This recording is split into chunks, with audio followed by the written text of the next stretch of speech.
At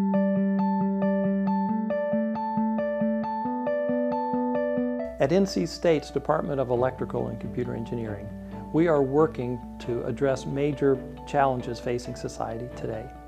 These include the challenges having to do with energy in our future and healthcare, as well as economic development in manufacturing and jobs. Good examples of that are our two National Science Foundation Engineering Research Centers and a new Power America Manufacturing Institute.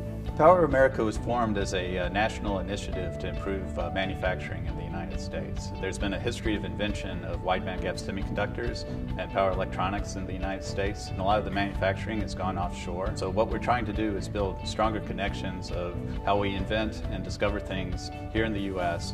and then be able to take that and translate it into jobs and systems that will be smaller, lighter, and more power efficient to save energy. So NC State has the leading program in the world on power semiconductor devices. And this goes back historically to first creating the Power Semiconductor Research Center in 1991.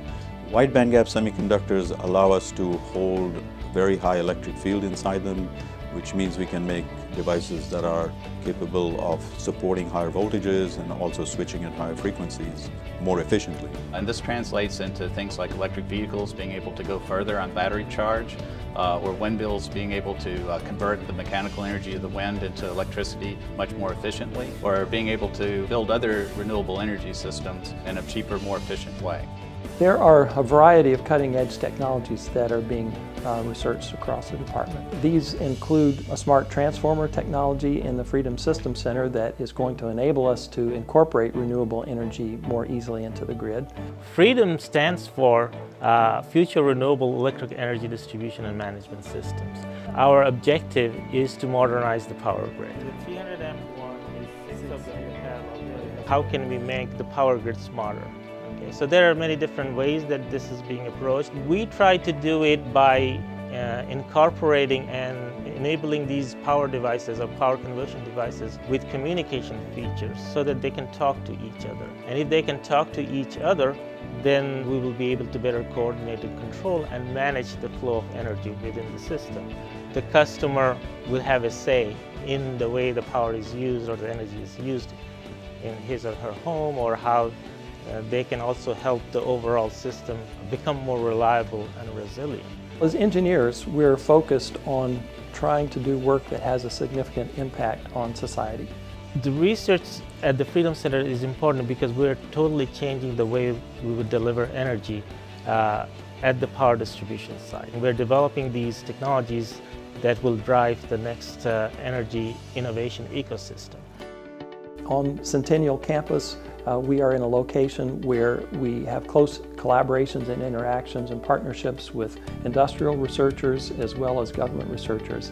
And this sort of three-way partnership or collaboration helps us to address problems that are most significant and are most likely to have impact, and also provides us with the connections to transfer that new technology, that new knowledge into the marketplace. So with our research in the Assist Center, we are building wearable platforms that can really empower users, patients, and healthcare providers to monitor a person's wellness and really allow them to make decisions that will improve their quality of life. Form-fitted in order to collect a clear signal. ASSIST stands for Advanced Self-Powered Systems of Integrated Sensors and Technologies. In the research that we are doing, we are maximizing the power that's available from the human body, which is in the upwards of 200 to 300 microwatts. An example of that would be a sensor system that you wear that monitors your respiration or your EKG, and at the same time monitors, let's say, ozone in the environment. And if someone is an asthmatic, they can immediately understand if they're in an environment where their ozone levels are too high. Another key strength that we have is our students. We have outstanding students from around the world who come and help us address these problems. With these technologies, it's really a fantastic place for faculty, students, academic researchers from other organizations, and industrial partners to come into this space, get their research done, and also build partnerships that can lead to future research projects. The research at NC State is so important because it impacts our future in terms of energy, in terms of health, and ultimately it has economic impact. It helps to create jobs and grow the economy.